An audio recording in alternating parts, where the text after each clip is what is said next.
जेके Yadav films present. अरे ए बंगाली गिलाई क्या रे? हमके अटकन चटकन पटकन के मन करता। अच्छा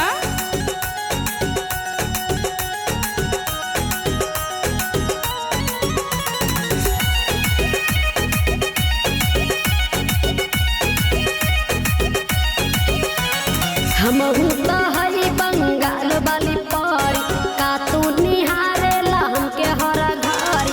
हमहू तो हई बंगाल वाली पारी का तू निहारेला हमके हर घरी। ज्यादा बोलबे तो एक चाटी मार देबो रे, ज्यादा बोलबे तो एक चाटी मार देबो रे। तोरा ऊपर के ऊपर के ऊपर के तोरा ऊपर के ऊपर हम फाड़ देबोगे, तोरा ऊपर के ऊपर हम फाड़ देबोगे। हमहू तो हई बंगाल वाली पारी का तू निहारेला हमके हर घरी।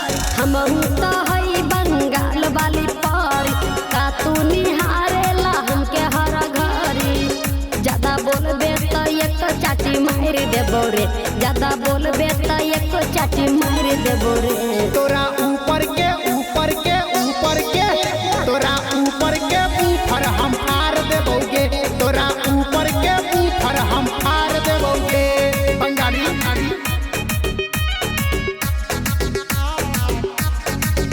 तोरा ऊपर के ऊपर हम फाड़ देबोगे।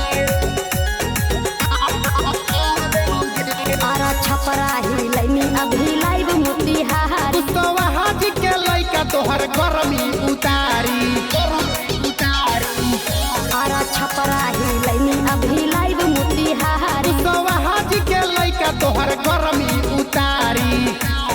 यादव जी के लइका पानी ढार देतोगे, यादव जी के लइका पानी ढार देतोगे।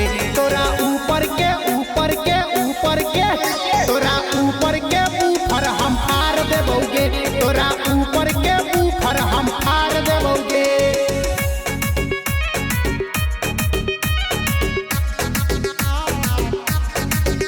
तोरा ऊपर के ऊपर हम फाड़ देबोगे।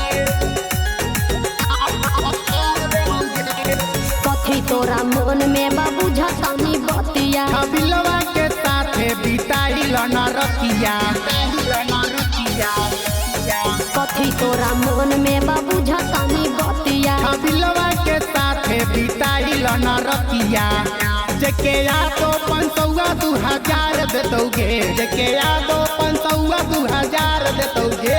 तोरा ऊपर के ऊपर के ऊपर के तोरा ऊपर के ऊपर हम फाड़ देबोगे, तोरा ऊपर के ऊपर हम फाड़ देबोगे। Bengali JK Yadav Films